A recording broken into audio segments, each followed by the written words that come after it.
Don't have anything to do with that.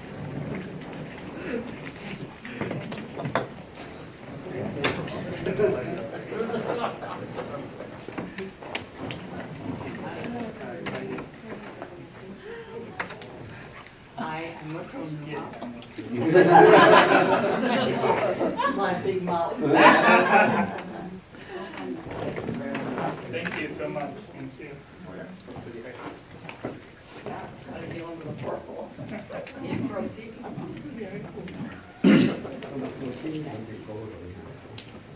Thank you all for joining us here this morning. It really is an honor and privilege for me to be able to be here this morning to sign House Bill 1578 relating to urn theft. As we know that there are many cemeteries in our community that has been aging, and it's been a big challenge for us about how we can ensure that the sanctity of a cemetery, and more importantly, the opportunity to honor and pay respects to those who are interned there is so much more important. This measure establishes the theft of an urn as a Class C felony, as it should be. Sometimes these situations come up which we don't anticipate, and I think many of us find it hard to believe that people would take an urn. And this measure really does move us forward in providing not only a penalty for the taking of an urn, but I think more importantly, it sets in motion a process to ensure that there is no market for the material of an urn. It does require, like we have been making it the scrap dealer's responsibility to validate where the urn came from, and more importantly, making sure that someone who sells it, that we know who is selling, and that there is a way for us to identify who had sold the material. So with that, I'd like to invite Representative Cooney to say a few words. Thank you very much, Governor. As you well know, as you said, we had no idea that people in our community would steal an urn. And prior to theft, as you know, the theft of copper was based upon the value of the copper itself. And so if it exceeded a certain amount, it was a felony. But never in our wildest dreams we thought we needed a law, which we really do, that places a value on an urn, which is not a monetary value, but an emotional and spiritual value of the urn. And as you all know, Governor, in your time in office, we work on big issues here, right?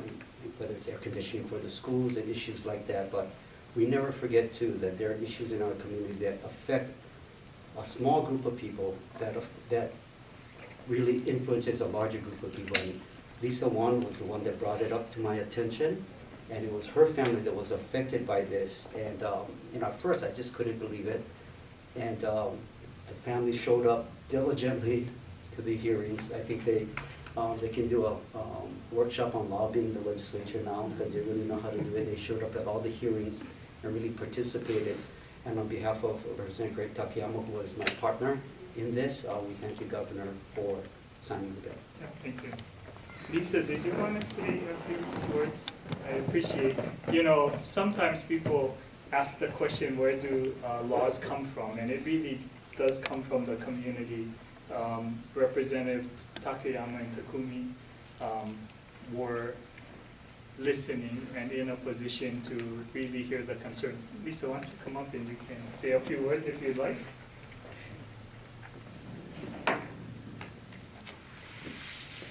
Thank you, Governor. I just want to say thank you for all the support that we received, especially to our area representatives and Governor Ige. It means a lot to our family, and we hope that the enactment of this bill will spare other families from going through what we have to go through. So thank you very much. Thank you. Thank you.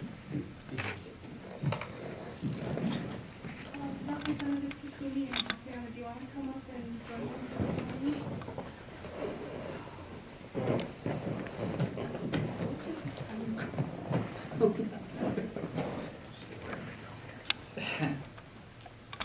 So House Bill 1578, a bill for an act relating to theft.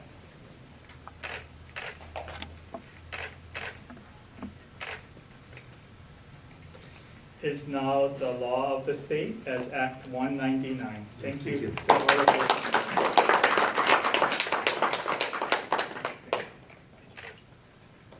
Okay, we're just gonna take some photos. Turn